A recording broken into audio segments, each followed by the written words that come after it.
आज की कहानी है जीवन साथी सबसे अजीज होता है। कॉलेज में हैप्पी मैरिड लाइफ पर एक कार्यक्रम हो रहा था जिसमें कुछ शादीशुदा जोड़े हिस्सा ले रहे थे। जिस समय प्रोफेसर मंच पर आए, उन्होंने नोट किया कि सभी पति पत्नी शादी पर जोक कर हंस रहे थे। ये देखकर प्रोफेसर ने कहा कि चलो पहले एक गेम खेलते हैं, उसके बाद अपने विषय पर बातें करेंगे। सभी खुश हो गए। कहा, कौन सा गेम?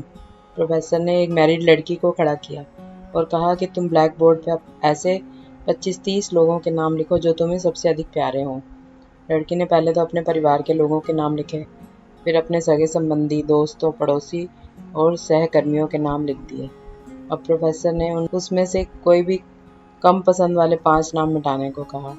लड़की ने अपने सहकर्मियों के नाम मिटा दिए। प्रोफेसर ने और 5 नाम मिटाने को कहा। लड़की ने थोड़ा सोचकर अपने पड़ोसियों के नाम मिटा दिए। अब प्रोफेसर ने 10 नाम मिटाने को कहा।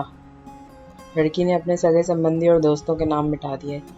अब बोर्ड पर सिर्फ 4 नाम बचे थे, जो उसके मम्मी पापा, पति और बच्चे का नाम था। अब प्रोफेसर ने कहा, इसमें से और 2 नाम मिटा दो। लड़की असमंजस में पड़ गई। बहुत सोचने के बाद बहुत दुखी होते हुए उसने अपने मम्मी पापा का नाम मिटा दिया। सभी लोग स्तब्ध और शांत थे, क्योंकि वो जानते थे कि ये गेम सिर्फ वो लड़की ही नहीं खेल रही थी, उनके दिमाग में भी यही सब चल रहा था। अब सिर्फ 2 ही नाम बचे थे, पति और बेटे का। प्रोफेसर ने कहा, और एक नाम मिटा दो। लड़की अब सहमी सी रह गई। बहुत सोचने के बाद रोते हुए अपने बेटे का नाम काट दिया। प्रोफेसर ने उस लड़की से कहा, तुम अपनी जगह पर जाकर बैठ जाओ, और सभी की तरफ गौर से देखा और पूछा, क्या कोई बता सकता है कि ऐसा क्यों हुआ कि सिर्फ पति का ही नाम बोर्ड पर रह गया? कोई जवाब नहीं दे पाया। सभी मुंह लटका कर बैठे थे। प्रोफेसर ने फिर उस लड़की को खड़ा किया और कहा, ऐसा क्यों? जिसने तुम्हें जन्म दिया, पाल पोस कर इतना बड़ा किया, उनका नाम तुमने मिटा दिया। और तो और तुमने अपनी कोख से जिस बच्चे को जन्म दिया, उसका भी नाम तुमने मिटा दिया। लड़की ने जवाब दिया कि अब मम्मी पापा बूढ़े हो चुके हैं। कुछ साल के बाद वो मुझे और इस दुनिया को छोड़ के चले जाएंगे। मेरा बेटा जब बड़ा हो जाएगा तो ज़रूरी नहीं कि वो शादी के बाद मेरे साथ ही रहे, लेकिन मेरे पति जब तक मेरी जान में जान है, तब तक मेरा आधा शरीर बन के मेरा साथ निभाएंगे।